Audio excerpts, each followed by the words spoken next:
ओम श्री परमात्मने नमः। श्रीमत्सुधीन्द्रतीर्थ गुरुभ्यो नमः। श्री श्रीनिवास परब्रह्मणे नमः। श्री भविष्योत्तर पुराणांतर्गत श्री वेंकटाचल माहात्म्यम्।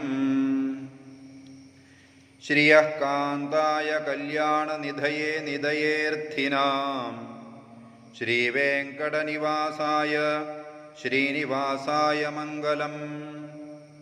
श्री वेंकटाचलाधीशं श्रियाध्यासितवक्षसं श्रितचेतनमन्दारं श्रीनिवासमहं भजे।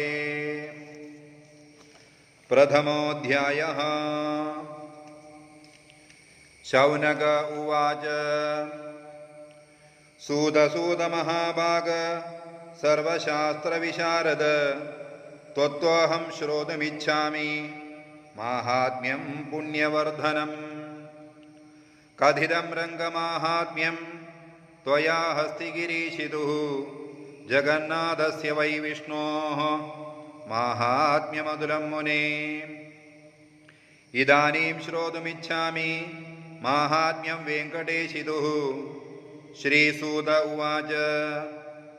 साधुपृष्ठं त्वया ब्रह्मन् चरितं वेङ्कटेशितुः यदा श्रुतं मया पूर्वं व्यासात् अमिततेजसः तत्तथाहं समाचक्षे सावधानमना शृणु। पुरा तु जनको नाम राजा परमधार्मिकः सत्यवाक् सर्वशास्त्रेषु कोविदः कोपवर्जितः वासुदेवप्रसादस्य मुख्यपात्रमभून् नृपः। निर्ममो नित्यतृप्तश्च निरहङ्कृतिरात्मदृग् तस्य भ्राता भवत्पूर्वं कुशकेतुरिति स्मृतः।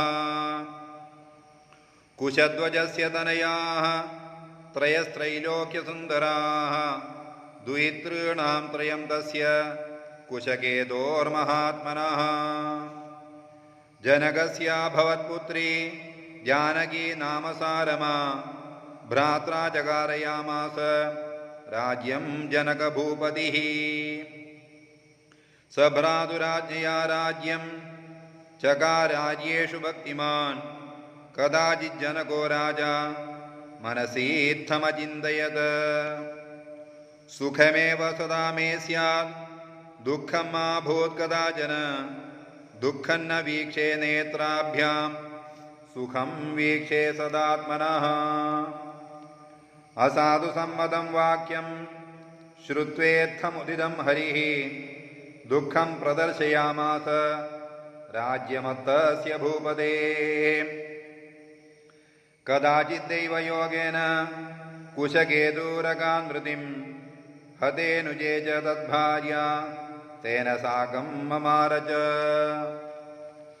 राज्यं पुत्रांस्ततस्त्यक्त्वा त्वगात्पति सलोकतां तौ दम्पती नृपो दृष्ट्वा त्यक्तपुत्रौ सुखोजितौ। विललाप महाराजो भ्रातरं भ्रातृवत्सलः हा भद्रे बालकां त्यक्त्वा वृद्धं मां जानकीं तथा। को गच्छसि वरारोहे पदिमालिङ्ग्यमङ्गले अशीतिर्वर्षसाहस्रं सम्प्राप्तं मम भामिनी।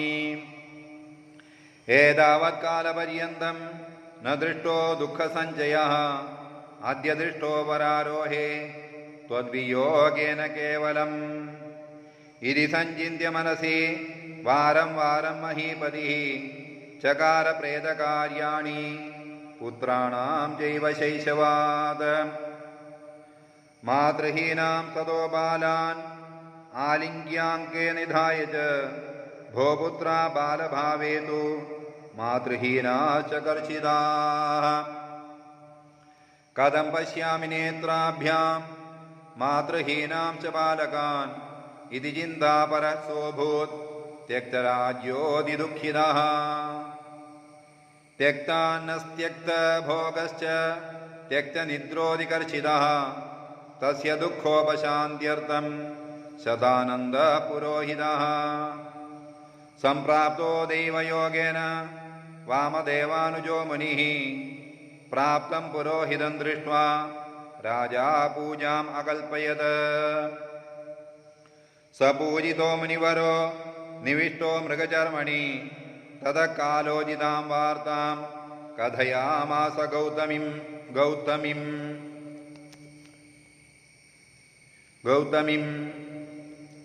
जनक उवाच शतानन्दमहाप्राज्ञ काकदि स्यात् इदो मम वृद्धत्वात् आत्मनश्चैव पुत्राणां चैव शैशवात् कन्यिकारत्नबाहुल्यात् हतबन्धोर्महामुने बहवः शत्रवः सन्ति रावणेन्द्रजिदादयः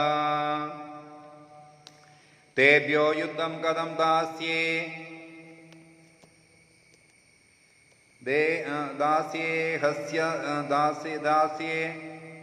असह्यसहायोऽतिजीर्णवान् दिवानक्तं समायाति रावणः केन हेतुना न जाने मुनिवर्याहं प्रज्ञाचक्षुर्न विद्यते निमित्तमेकं कथितं द्वितीयं प्रवदामि ते सीतायाश्च स्वरूपायाः स्वरूपः पुरुषः कथं लभ्यते वद विप्रेन्द्र तृतीयं प्रवदामि ते दीर्घायुषश्च मे पुत्राः पुत्र्यश्चापि सभर्तृकाः एकदेशाधिपस्यैव शुशास्ताश्च भवन्तु मे जामातरश्च चत्वारः एकराजसुतास्तथा वर्धितं चैव मे राज्यं स्वयमेव पुरोहित केनोपायेन वै भूयात् तदेतत् कारणं वद शतानन्द उवाच अस्ति कश्चिद् विशेषोऽस्मिन् भूलोके भूमिपालक दुहितुस्तव कल्याण सुखदं शत्रुनाशनम् वैकुण्ठगिरिमाहात्म्यं सभविष्यं सहोत्तरं कलौ तत् कीर्तनं पुण्यं सर्वदुःखहरं शिवं धनकामस्य धनदं पुत्रकामस्य पुत्रदं रोगार्तस्य च रोगघ्नं ज्ञानिनां ज्ञानसाधनं यश्रुत्वा सर्वलोकेशो ब्रह्मा ब्रह्मपदं गतः नीलकण्ठस्तु यच्छ्रुत्वा निर्विषसुखमाप्तवान्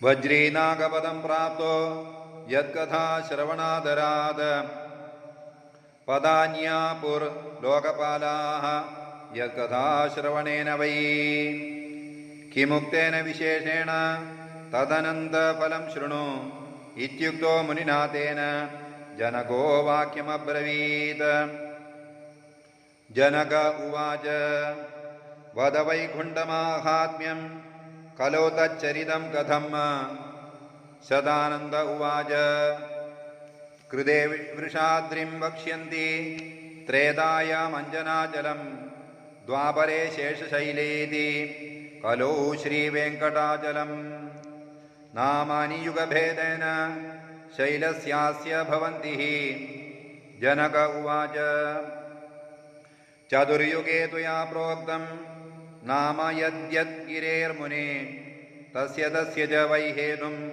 विस्तारात् वद मे गुरो कृते वृषाचल इति कथं नाम भविष्यति शतानन्द उवाच पुरा तु वृषभो नाम राक्षसो रूक्षकर्मकृत आक्रम्य शेषशैलं च तापसानप्यबाधत तेन संक्लिष्टतपसः तदर्थं शरणं गताः श्रीनिवासं ऋषिकेशं भक्तानामभयङ्करम्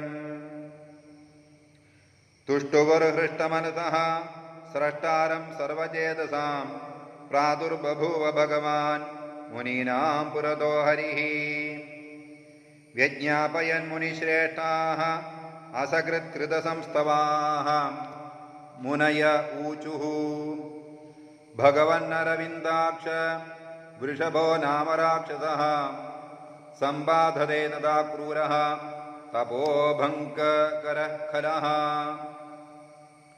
तस्माद्रक्षरातीत भयाद्राक्षसकल्पितात् बाढमित्युक्तवान् कृष्णो दुष्टमभ्यद्रवदृशा स राक्षसो महावीर्यः तीर्थे तुम्बुरसंज्ञके स्नात्वा त्रिश्रवणं पुण्यां शालग्रामशिलां नृप नारसिंहात्मिकां दिव्यां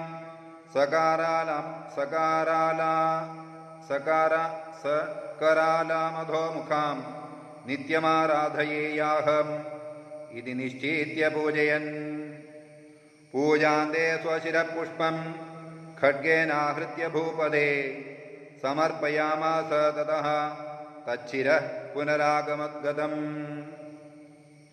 एवं 500 वर्षाणि विगतानि च तस्मिन् काले रविन्दाक्षः प्रत्यक्षः समजायत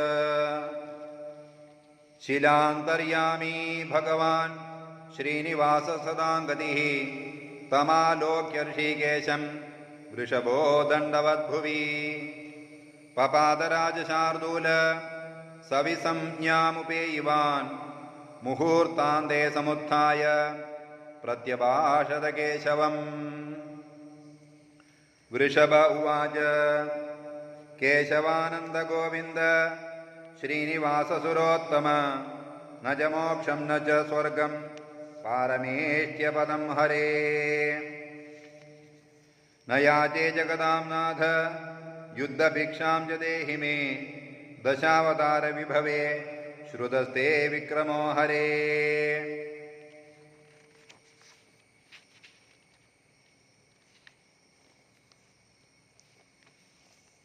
अद्यतं सत्यमाधत्स्व विक्रमं पुरुषोत्तम देवतद्भारतीं श्रुत्वा किञ्चिद्धास्य मुखो हरिः उवाच वचनं तं हि राक्षसं युद्धदुर्मदं श्रुत्वा तदुक्तवान् कृष्णः तदास्तु अस्तु इत्यरिमर्दनः तदास्तु इति अरिमर्दनः तयोर्युद्धमभूत् तत्र वृषभश्रीनिवासयोः यत्कृतं श्रीनिवासेन तत्कृतं वृषभेण च तदद्भुतमभूत् तत्र देवानां पश्यतामपि तद्युद्ध कौशलं दृष्ट्वा भगवान् पर्यपूजयत् भो राक्षसकुलोत्पन्न पश्य मे पौरुषं बलम् इत्युक्त्वा दर्शयामास गरुडं विकृताकृतिम् तत्रस्थं वासुदेवं च विश्वरूपिणमव्ययं सहस्रभुजसंयुक्तं सहस्रायुधभूषितम् तन्मायां राक्षसो दृष्ट्वा स्वयं च गरुडं हरिं दर्शयन् व्यञ्जयामास स्वमायां सुरमोहिनीम् नक्तं चरस्य चरितम् अधिक्रान्तुं क्षमोऽप्ययं प्रशंसन् राक्षसं वीरं साधु साध्वित्य भाषत रे रे राक्षसवर्याद्य चक्रेण शतनेमिना हरिष्येते शिरकायात् यथा पक्कफलं द्रुमाद इत्युक्तो देवराजेन वृषभो दण्डवद्भुवि प्रणिपत्याह विश्वेशम् अस्तु भद्राक्षसेश्वरः वृषभ उवाच चक्रपाणे नमस्तुभ्यं चक्रस्य चरितं श्रुतं यच्चक्रेण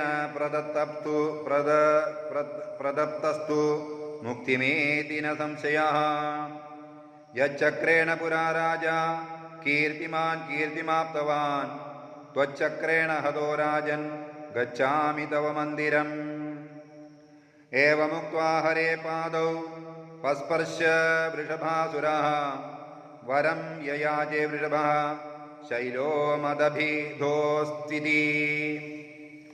समालिङ्ग्य भवेद्देवम् इत्युक्त्वा हरिणाथ सह विसृष्टचक्रसञ्छिन्नः त्यक्तवान् सकलेवरम् तस्मात् वृषभशैलोऽयं कृते ख्यातिमुपेयिवान्।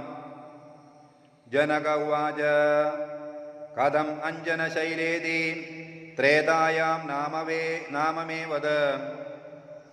सदानन्द उवाच पुरा केसरिणः पत्नी ह्यञ्जना कञ्जलोचना अनपत्यत्वदुःखेन मतङ्गमुनिमागमत्। आनम्य मुनिशार्दूलम् अनपत्यादिकर्षिता उवाच वचनं नेत्र नीरसिक्तकलेबरा। अञ्जनोवाच अहो तापसशार्दूला पुत्राय मम का गतिः। एवमुक्तोऽञ्जनादेव्या मतङ्गो वाक्यमब्रवीत्। मतङ्ग उवाच पम्बाया पूर्वदिग्भावे 50 योजनान्तरे नरसिंहाश्रमं देवी वर्तते वसुधातले। तस्य दक्षिणदिग्भागे नारायणगिरेस्तटे उत्तरे स्वामितीर्थस्य वर्तते क्रोशमात्रके। वियद्गङ्गेति विख्याता तत्र गच्छ यदा सुखं तत्र स्नात्वादकल्याणी 12 तपश्चर। तेन पुण्येन ते पुत्रो भविष्यति गुणाधिकः। मतङ्गेनैव मुक्ता सा नारायणगिरिं ययौ। कृत्वा स्वामी सरस्नातम् अश्वत्थस्य प्रदक्षिणं वराहरूपिणं नत्वा पीत्वा तत्सलिलं शुभम्। आकाशगङ्गामासाद्य तप कर्तुं प्रचक्रमे मुनींश्चामन्त्र्य भर्तारं व्रतार्थं भक्ष्यवर्जिता। उपवासरता बाला बाह्यभोगविवर्जिता काष्ठवत्पर्यवस्थाप्य शरीरं स्वात्मनः शुचिः।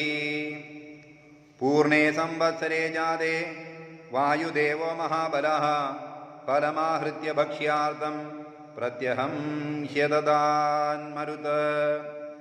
अधैकस्मिन् दिने वायुः फले वीर्यमपूरयत्।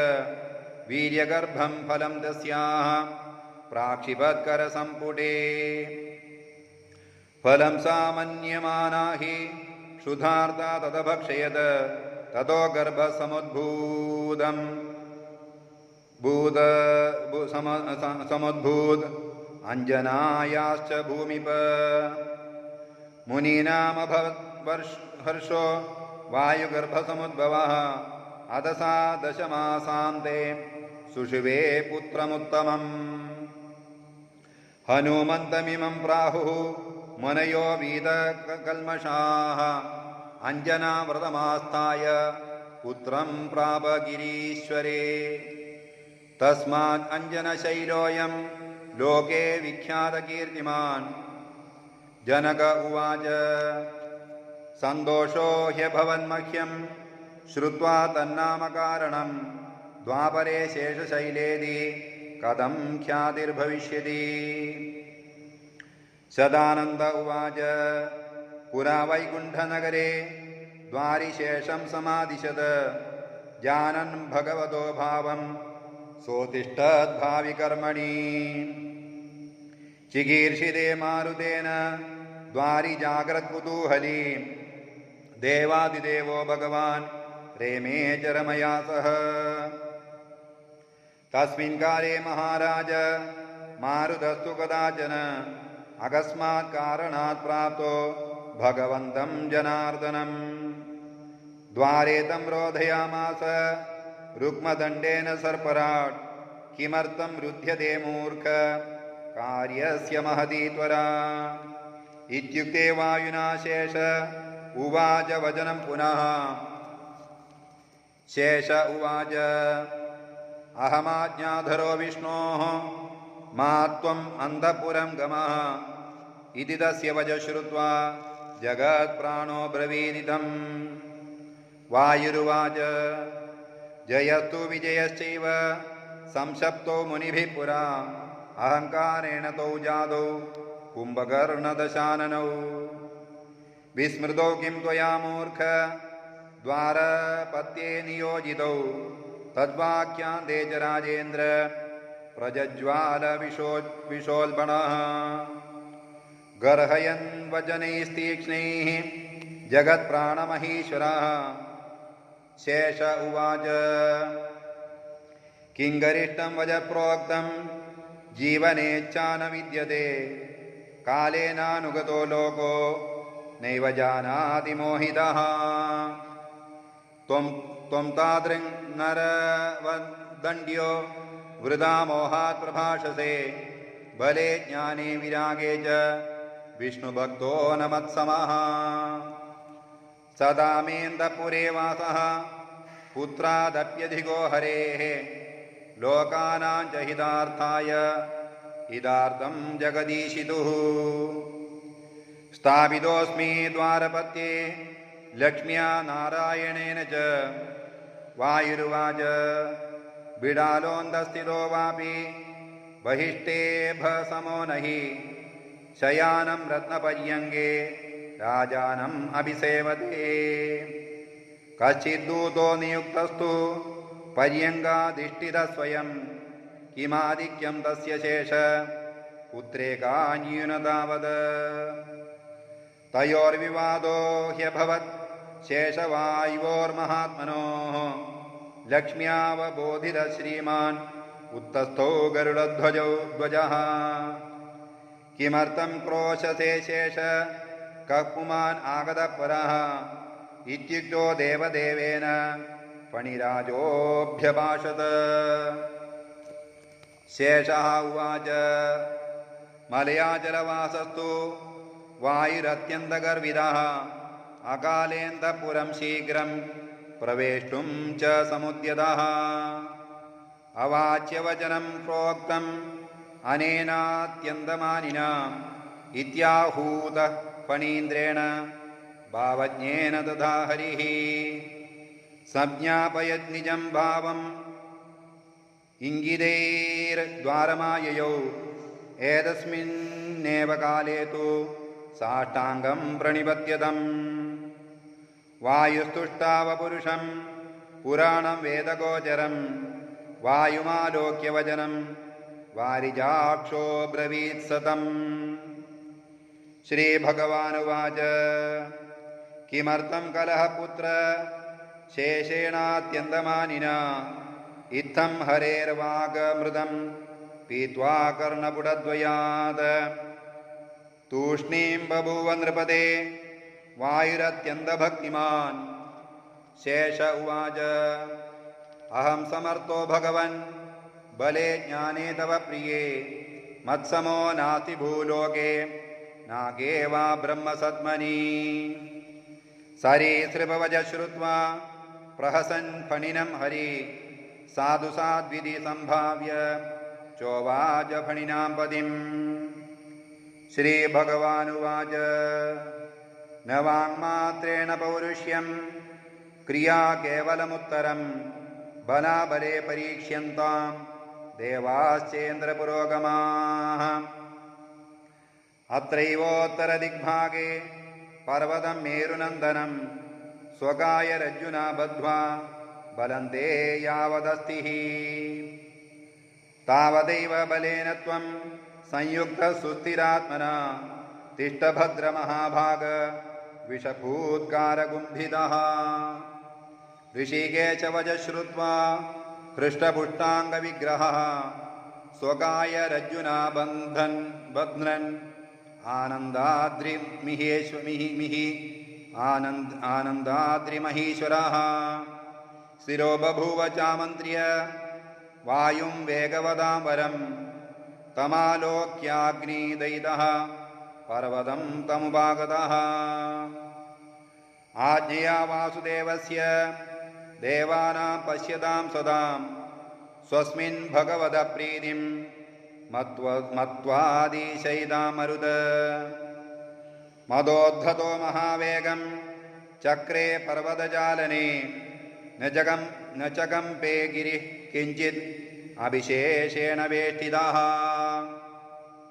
तदोऽपि सुमहावेगं चक्रे वायुप्रकोपनः संस्पर्धमानयोरित्थं शेषवायोर्महात्मनोः हाहाकारो जगत्यासीत् अधरोत्तरिते तदा ततो ब्रह्मादिभिर्देवैः याजितोऽपि सदा यदामरुत प्रपेदेन शमं किञ्चित् तदासौ फणिना पदिः जानन् भगवतश्चापि भावं देवां च तोषयन् क्वचित् फणान्तरं किञ्चित् श्लथयामास वै विभुः ततः प्रकुर्वतो वेगं मारुतस्य महात्मनः कनिष्ठाङ्गुलिमात्रे तु प्रदेशे श्लथबन्धने महावेगस्य सम्पर्कात् पर्वतो भोगिसंयुतः योजनान्यति लक्षाणि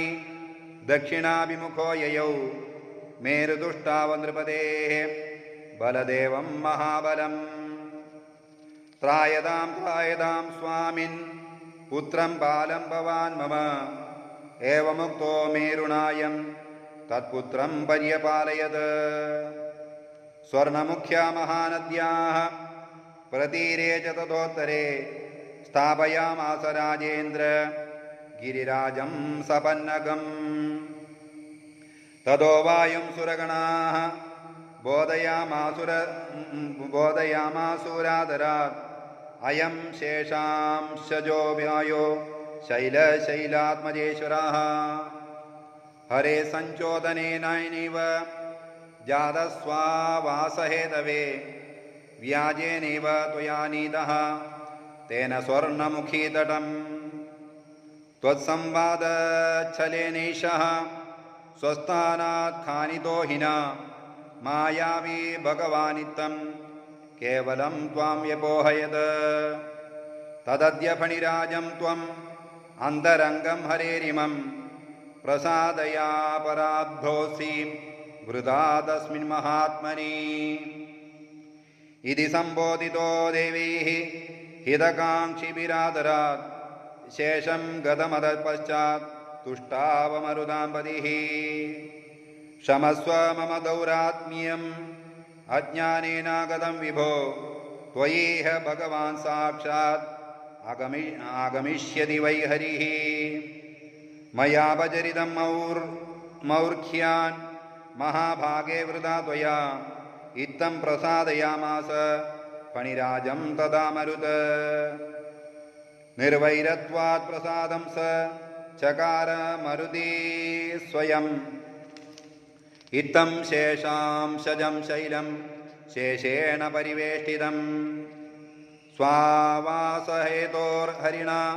वाहितं वायुना छलात् राजं शेषनिमित्तेन शेषाचलमिमं विदुः।